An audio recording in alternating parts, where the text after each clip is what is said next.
Okay, I think we're live. Are we? Wonderful. Welcome, everyone. Namaste. Good morning, good afternoon, good evening, wherever you are. This is Subhashri here from London, and I'm sitting here with Shene. And welcome everyone who are on Zoom, and everyone who are following us on YouTube. Welcome.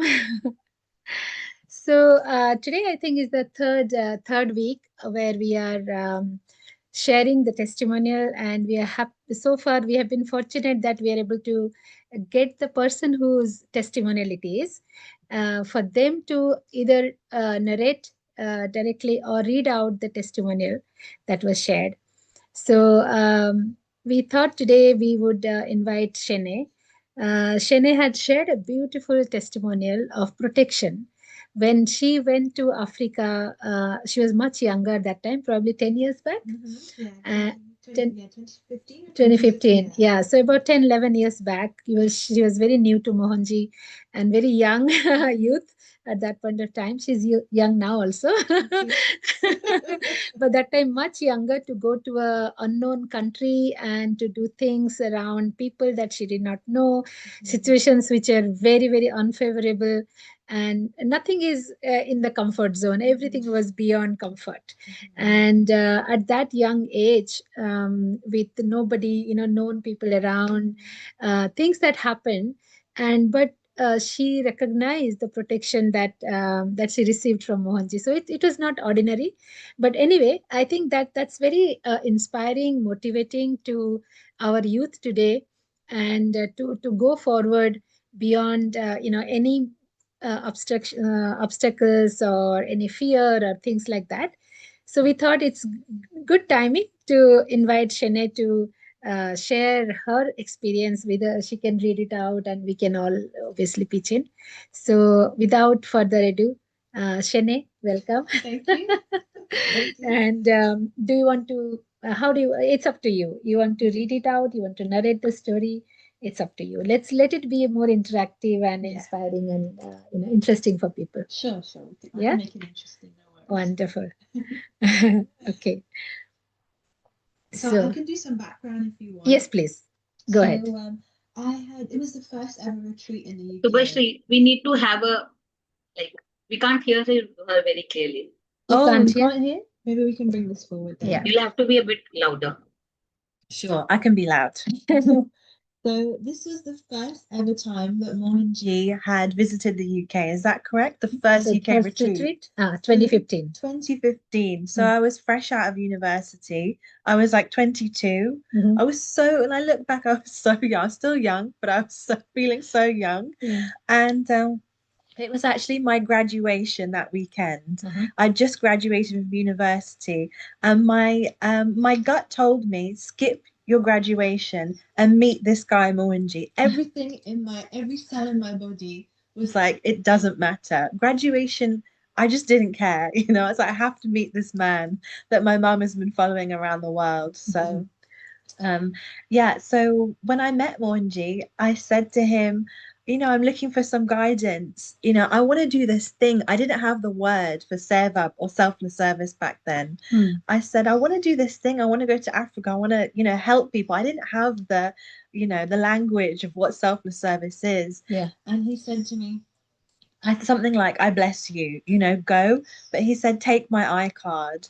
So back then we had Mohanji's iCard. I don't know if you want to explain, but I think it's quite self-explanatory. But Well, yeah, Mohanji's eye card is a small card with just his two eyes, and that's the way that we connect to the consciousness through his eyes, which is the gateway, and in a way that it's always keeps us connected to Mohanji's consciousness and the supreme consciousness. So yeah. So he said, go. But he said, stay connected. She said, look at my eyes and you'll be protected. Something along those lines. So I was like, okay. So that gave me confidence to go, I still had fear, but I had slightly more confidence that someone's looking after me. So that's the story. You said, yeah, go do it. And you took the plunge. Yeah. Wonderful. Yeah. Okay. So if you want to read. Yeah, sure. I'm sure all of us have felt Mohanji's protective hand during the storms of life, offering emotional and spiritual protection in times of need. This grace factor, as many call it, is difficult to explain.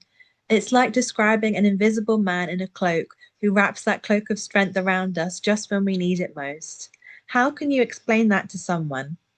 Often it's only years later that we realize how grace was quietly at work, protecting us during our hard times. I want to share the most tangible ways Mohanji has protected me since I first met him in 2015. Back then, I was a young student, freshly out of university, caught up in drinking, partying, and escapism, my teenage mantras. Having been born and raised in the UK, I had no idea what a master or a guru was, nor any real understanding of spirituality. My understanding of spirituality back then was like going to the pub. That was as spiritual as I got. But looking back now, I can see that something, or rather someone, was watching over me all along. It was Mohanji. So I met Mohanji at the London retreat when I was 22, and innocently I asked whether I should accept a youth volunteer program in the rural villages of Uganda. His blessing mattered to me because I had always wanted to do meaningful work abroad, my first real taste of seva. Mohanji told me, keep my iCard and connect to my eyes every day. And although I still felt nervous, I left with a sense of support and quiet confidence. As me as 22. Before leaving, I was worried that I'd have nothing to eat as a vegetarian, but my host turned out to be a loving grandmother and incredible cook. She prepared pasta, beans, rice, cassava, and fresh vegetables every day. She cared for us as though we were her own children and would often say, I love you, girls. Oh, That was the first kind of, hint, comfort, yeah, comfort that I'm being taken care of. absolutely. Honestly, I doubted that I'd even last 1 week. We Mhm. were to live without electricity or running water for 4 months in one of the most rural areas of Uganda, where malaria is really rife there. And when I first heard this, I nearly broke down in tears. Actually, yes. Yeah, it turned out to be one of my greatest blessings. Wow. Without electricity to charge our phones, we spent long evenings playing with the local children in the courtyard, attending to the farm animals, or reading. One day, my roommate turned to me and said, Don't you think we've been super lucky on this trip? I only realized later that it was the grace factor that made the experience so unexpectedly joyful. Wow. Actually, there are some nice photos. I mean, we will share the link on the YouTube comment section. So for all the viewers to read through, because there are some nice photos that she had shared in this testimonial. And that shows this, young group of people with their hosts around, and everybody has a beautiful smile. Yeah, there was so much joy and so much love on this trip, actually. I really can't believe it looking back. So, check out. Yes, please. During my first month in Uganda, however, I could barely sleep. The beds were infested with bed bugs, mosquitoes, termites, and ants, creatures of every kind crawling through the night. I would wake up with bleeding rashes, and the exhaustion in that heat was unbearable. I was ready to give up and go home. Our team leader, explained that since we were in one of the most remote villages, nothing could be done. Stick it out, we were told. And I called my dad and I actually said to him, I'm coming home. Can you book me a flight, back home? So in desperation, I cried out to Mohanji, I can't do this anymore. Please help me. Oh. 2 days later, a miracle happened. Two men from the capital city arrived at our host home, dressed in hazmat suits and masks. They said they were from pest control and had been sent to fumigate the house. So my team and I were moved to a modern hotel in a nearby town for 2 nights, where we finally had a hot shower and peaceful sleep. When we returned, every bug and creature, mice, rats, lizards, spiders, and mosquitoes had left. The house was quiet and clean, and from then on, we slept peacefully and could focus fully on our selfless service. Even our host family was relieved because they could cook in peace without being bitten or harassed by mosquitoes. This was the first time Mohanji's grace was visible, but there were two other times in Uganda where he quite literally saved me from an early departure. So how did this happen? Actually, these people who came to the pest control, who called them? Do you know? It must have been my team leader who said, Mhm. this is not possible. But first, he clearly said, you're in a remote village. It's not possible. There's nobody who can help you. Right. And he either said, stick it out or go home. Mhm. So it was a So really this was small, not like really a normal, natural thing for somebody to just come from the city and do this. not at all. It wasn't Uh-huh. something that even had on the program. Oh. Either you suffer or you just go home. Yeah. No wonder you all felt it as a miracle. It was actually. Yeah. Yeah. So one evening, my friend and I traveled to another village to celebrate a friend's birthday, which we weren't supposed to do, by the way. That was illegal on the trip. I If see. you go see your other friends in other towns, I you're see. not supposed to do that. I So see. what we did, and to celebrate their birthday. By 8 p.m., it was dark, and we went to the taxi stand to return home. Shall I turn the printer off? It's Yeah. okay. Yeah. The drivers there spoke little English and became very aggressive when we tried to explain where we needed to go. Eventually, we learned that public taxis, which were small 8-seater vans, stopped running after 7 p.m. Mm. And desperate to get back, we hired a motorcycle taxi. Okay, Yeah, you sorry. continue. So Bashri's printer is going crazy. Sorry.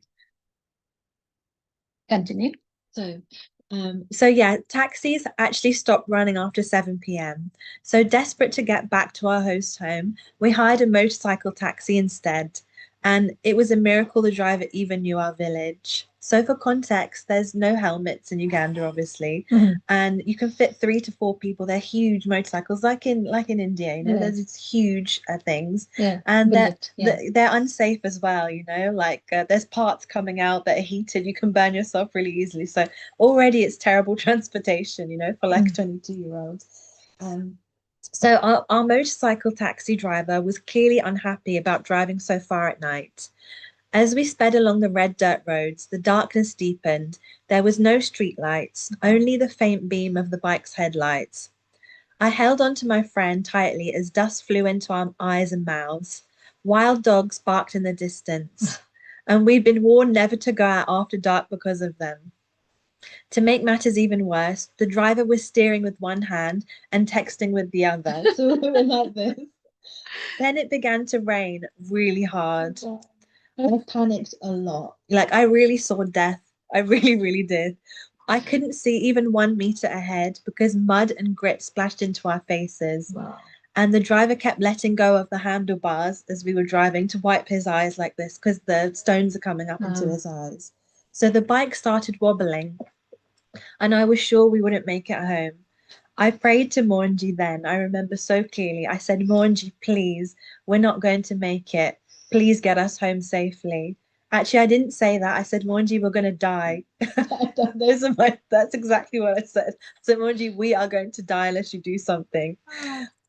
Then, out of nowhere, a people carrier taxi appeared beside us.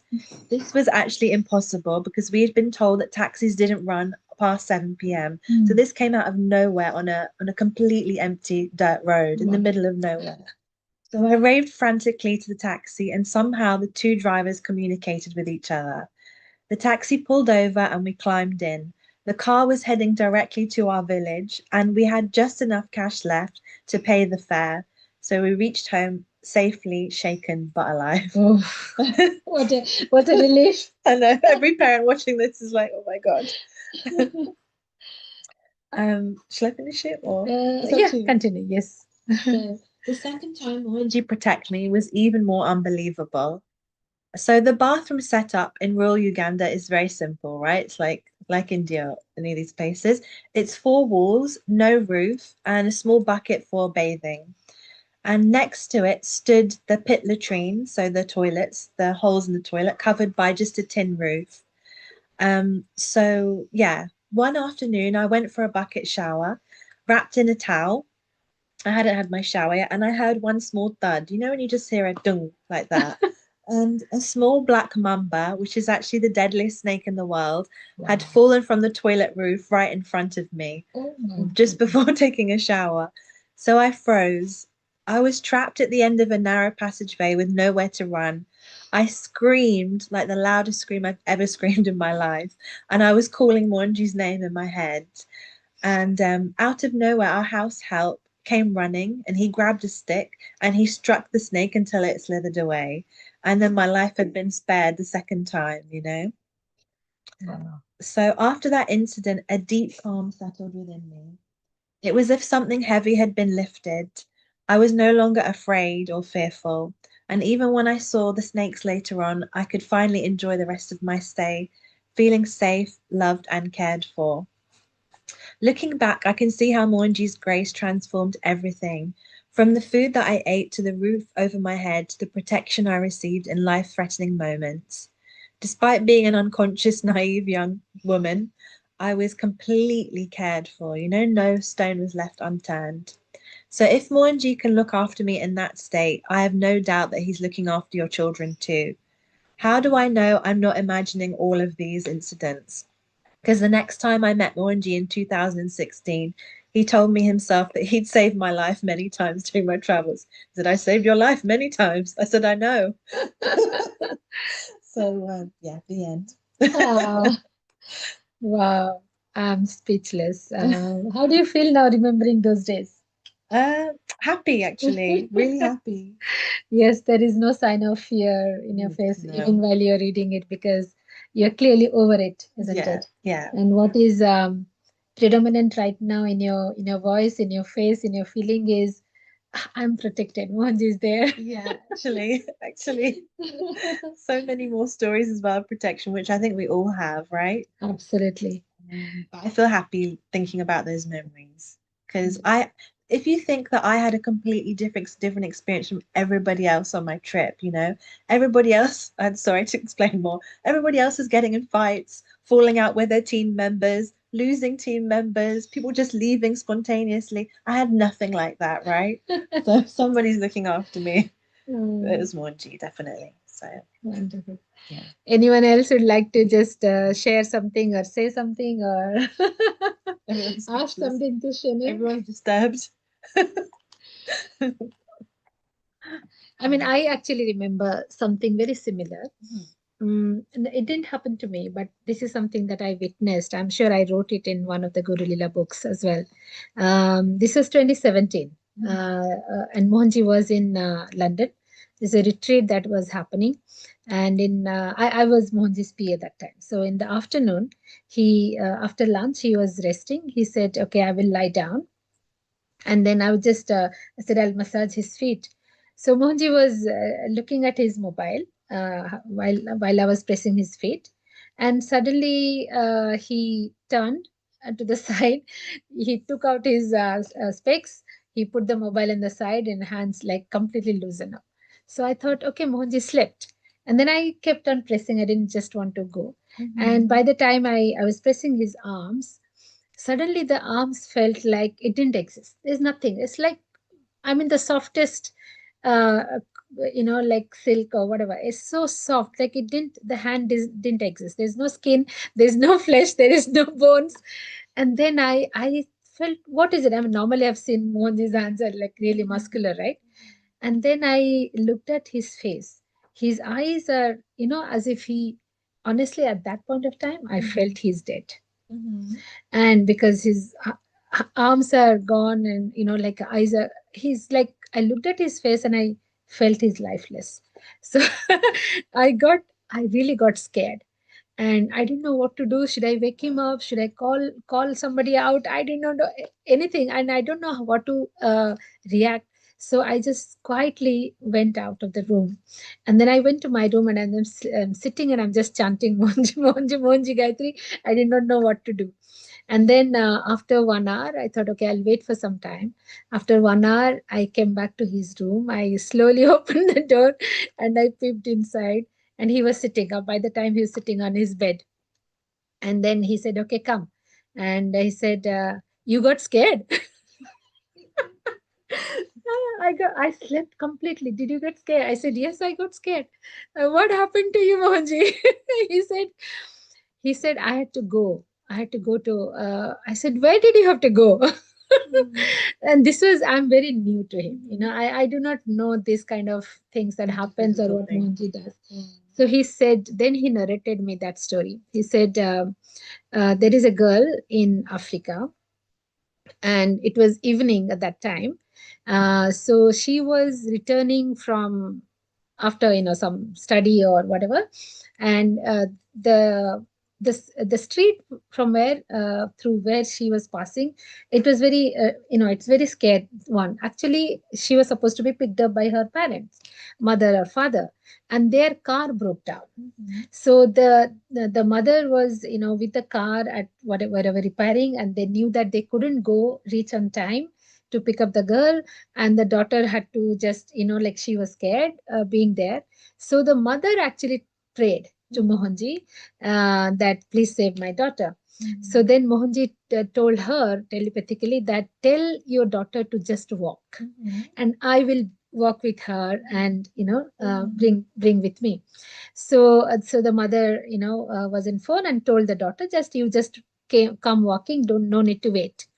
And as the daughter was walking, then obviously she saved, reached safely at one point where the parents picked them up. And that time the daughter actually told the mother that while I was walking, this was a very notorious street, and it was dark, of course. And she said people were walking past me, but nobody was looking at me. They were all looking to by my side and looking up, as if there is a very tall man walking next to me, and they were all looking up to my side, but nobody was looking at me. And obviously this girl, when while she was walking, she was also like calling, taking Mohanji, Mohanji, Mohanji name, not no chanting, no mantras, but just taking Mohanji's name. And of course, so that is when we realized that he physically had to, literally physically had to move there to walk the girl, the young girl, down the street. And that's when this Leela happening. And I'm saying, where is what happened to Mohanji? Mohanji died. So it was, for me it was very new, but I witnessed it myself. It is tangible witness. I was, one point of time he was alive, he was, he was awake, he was reading. That's when probably he got the message, and then next minute he's gone. Stop breathing, or I mean, it because the hand. See, Mohanji's hand, anybody's hand, there is flesh, there is muscle. You will feel this thing. At that point, where I was pressing his leg when it was normal. By the time where I went his arms, there is nothing in the arm. There's like nothing. It's like a foam. okay. There's nothing. So that's when I realized what happened to Mohanji's hand. What happened? Why is this nothing? So I looked at his face, and the face was like almost lifeless. So obviously I didn't check his breath, but I got panicked really, because it's not like somebody is sleeping. Obviously, when somebody is sleeping, and somebody like, he had completely gone, disappeared. So I didn't know what's happening, but I knew that this is not natural. This was something, and this is my first time experience. Later on, we have heard, PAs have seen this kind of things that has happened few times, but that was my first time experience when, and that's when, like, he was there to rescue that girl, of course. I think this also we have put in some gorilla. So what you said is, all you called out from your heart, and there's no rituals required. All you just had to remember him. You just remember and call out with desperation, I'm dying, save me. Otherwise I'm dying. So the third time with the mamba, you can't even think I'm dying, you are already dead. Exactly.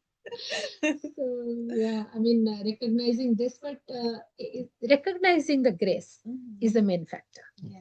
Grace is always happening as we speak, even now. But do we recognize it? Yeah, That it took me some years to recognize it.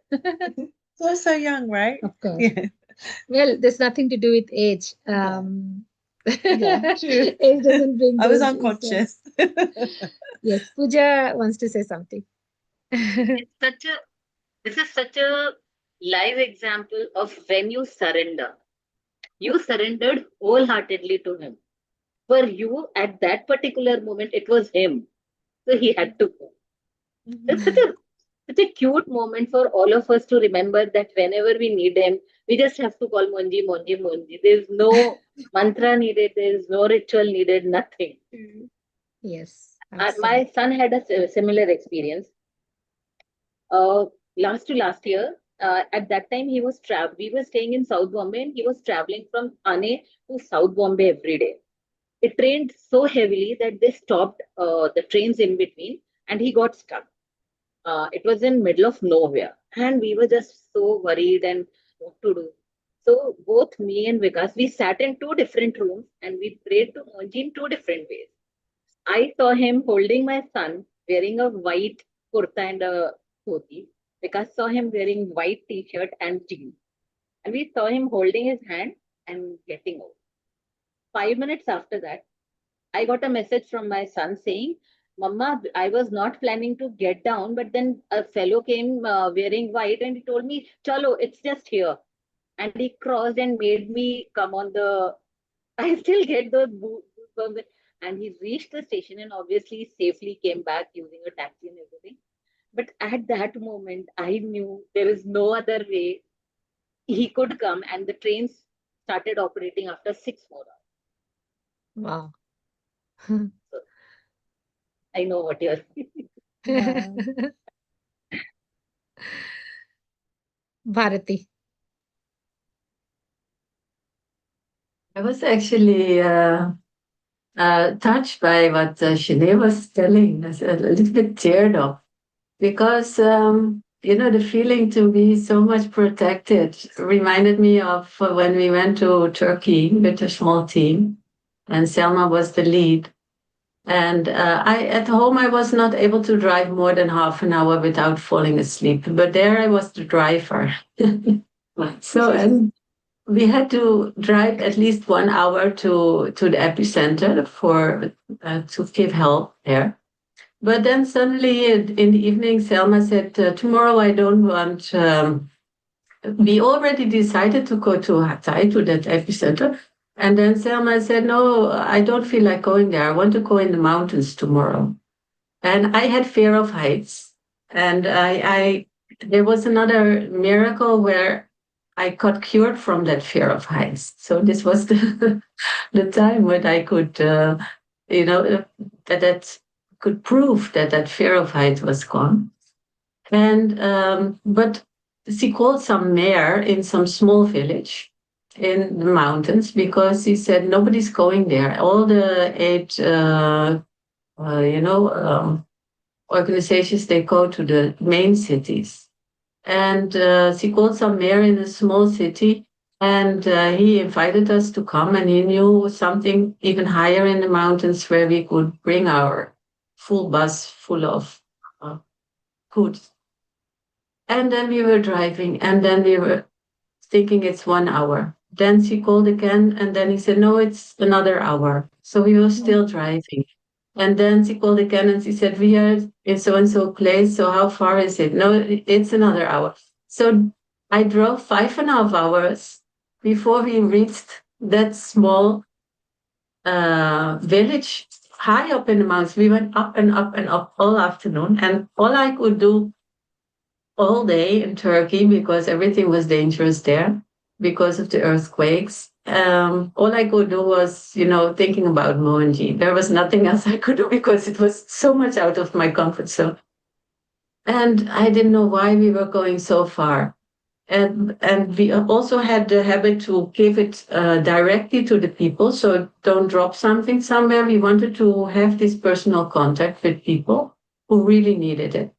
Then they said, no, it's 1 hour from this village where the mayor was. It's another hour, and then even higher up in the mountains. I said, I'm not going to drive that part, at least. I'm stepping out. I sit in the back, and maybe somebody who's living here can drive that because we don't have winter tires. And, I don't know what will happen. Some roads were already fell down. So we Mm. had to take another part of the mountain. So I was sitting in the back. Somebody came and volunteered to bring us up in the mountain. Then we went up, and then we were almost there at that village. And then there was another 100 meters, And then there was so much mud on that road. So one side was, I think, 300 Wow. meters down without a fence.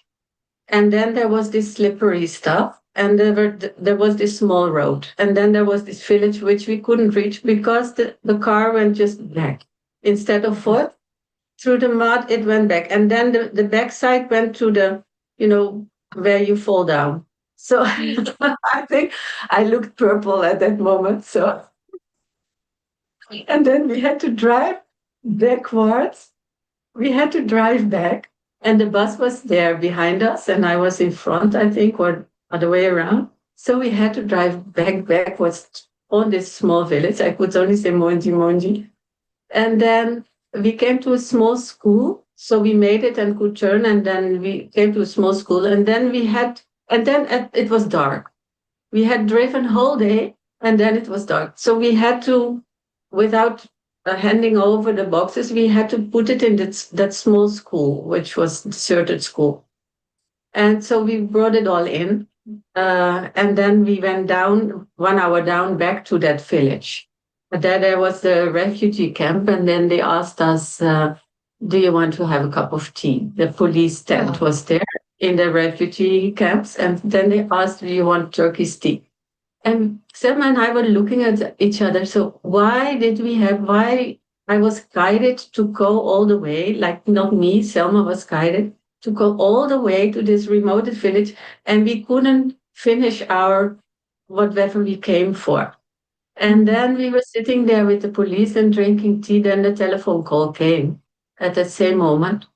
And then the police turned to us after the call. And he put down the phone, he turned to us, and then he said, there is an earthquake now at the moment, 6.8 in Hatay. And that was the exact epicenter where we were planning to go, and Wow. where, Selma was guided to go 5.5 hours opposite direction. So we didn't feel even, a little bit of a movement, nothing. And if we were there, that was disaster. So that was so, and this was only one episode of the whole journey, that was such a dangerous journey, but all guidance and all protection. So when I heard Shene's story, I was really feeling like moved, Yeah. so much I, moved I by the remember this story. Selma actually shared. This is there in our Guru Lila 9 book. She wrote this. It's really, goosebumps would come. How, I mean, now that listening from you, you were part of that. It Wow. was so scary, and then this happened. Yeah, amazing. See, actually, this is also, I mean, the case Turkey and Ukraine, and whenever you have Morocco, whenever our volunteers have gone in such, which are really calamities, life-threatening, cases. But one thing is that when Mohanji sends people to, areas like this or for certain tasks, he also facilitates. He just doesn't say, okay, go and do it. He facilitates and makes sure that everything is there. People come to help. People, tea or coffee or whatever, and the protection is always there. So we with the, I mean, we have so many stories like that. Selma's, yours, in Ukraine. Priti, I don't know, Priti, she's there in the call. If anyone else want to share, uh, amazing. Thank you, Bharati, for sharing that your own life story. Great. Anyone Hi, else? Subhashri, I'm just driving, and it's pouring absolutely. So I have to keep an eye on the road. It's better Okay, if I you be safe. do one thing at a time. One thing at a Okay. time. But Yeah. next time I'll share, definitely. Thank you, Priti. Yes, for sure. Right. Anyone else would like to say something? Sandra. Talking about natural disasters. In the beginning, it must be about 7 or 8 years ago. My first retreat with Monji in the mountains, Drakensberg, And we had had terrible storms that devastated South Africa. There was rains and slides, mudslides. And I'm just thinking, I had to drive so many hours to the retreat. So what I did was, I just prayed. I took Baba's Udi and I put it on my tires. And I said to Mohanji, I am leaving. I'm going to get there. I'm going to meet you in the mountains. And this is my first retreat. And I'll tell you, the disasters that I went through, nothing happened. There were delays on the road. There were, people were called off and stopped and rerouted.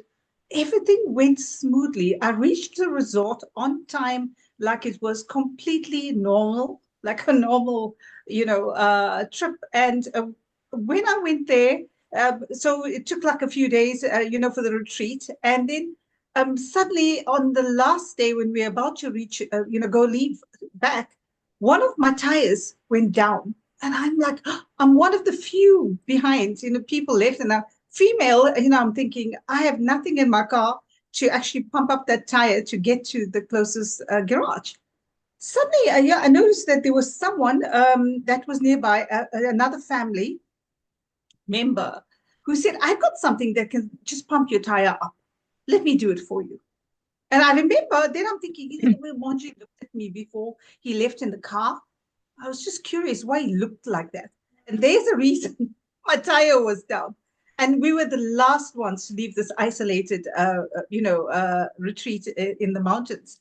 And so they pumped up my tire. And guess what? I couldn't get help at the nearest garage. And I thought, the Udi is still there on my tires. That tire pressure is holding. And would you believe I drove 5 hours back home, and my tire was fine. But as soon as I went to the a garage the next day, what happened was they told me that it was impossible. They couldn't figure out how my tire pressure held up. So talk about leelas. I mean, we are functioning on divine energy, whether it's a car, whether it's ourselves. There's so much of protection. Yeah. I think I've learned to be fearless in many ways from that main lesson. I learned that, and it's liberating. So thank you all for sharing. That's my humble contribution. Thank you, Sandra. Thank you. I mean, unseen, unknown ways of protection that comes. Only one can believe when they go through it, and it is real. There's no way that these things can just happen. These are not coincidence. These are definitely not coincidence. Yeah. So the more and more we listen, the only feeling that we have at this point of time is gratitude. Gratitude that we have this grace in our life, in form of what we call as Mohanji.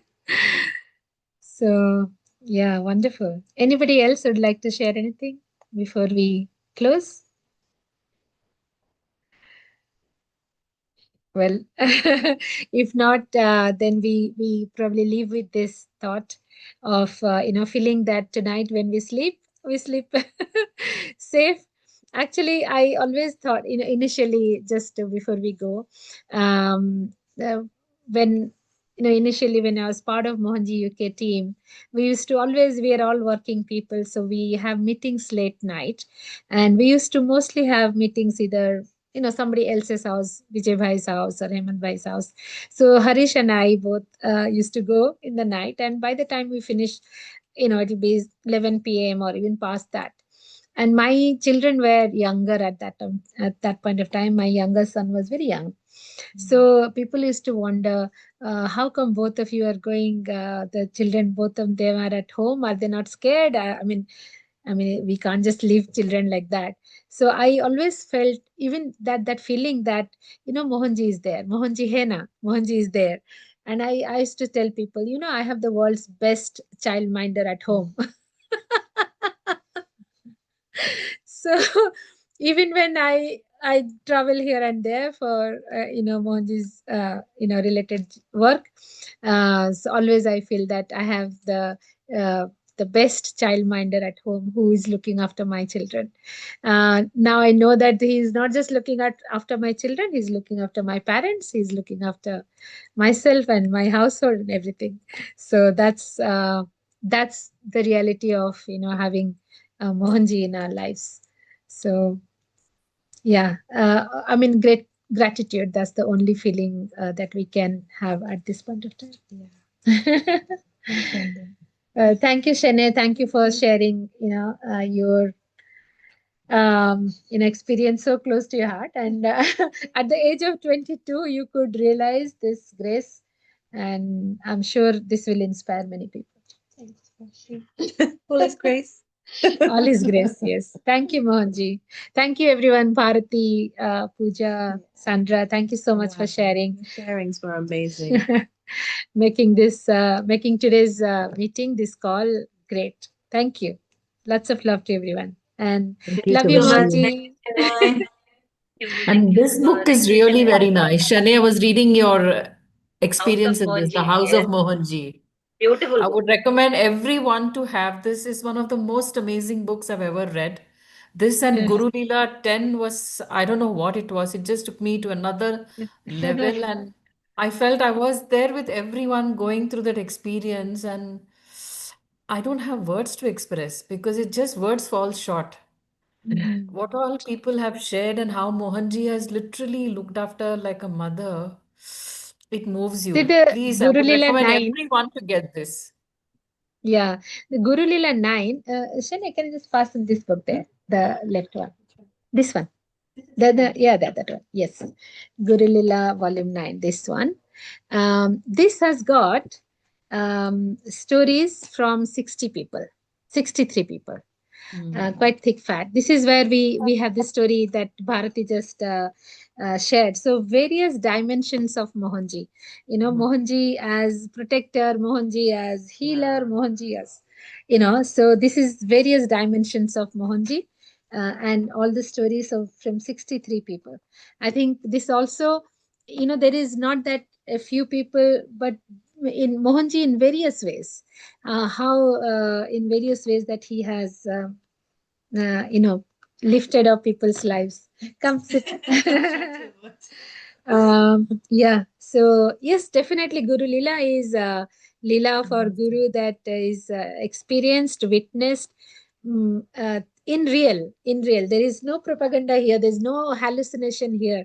Everything is so tangible, and you can see the effect of it. Like she was saying, the at the same time, your other friends were going through turmoil, Yeah. and here you are like Yeah, having a great time. yeah. And Bharati and Selma were taken away from the epicenter of the earthquake, driving on the mountainous roads. Wonderful. Yes, thank you, everyone. Let's meet every week and share such stories, which is truth coming from the heart. And thank you once again for being here. And thank you, Mohanji. Love you, Mohanji. Thank you, Subhashri. Thank you so much. Thank you, Such Subhashri. beautiful experience. Thank you.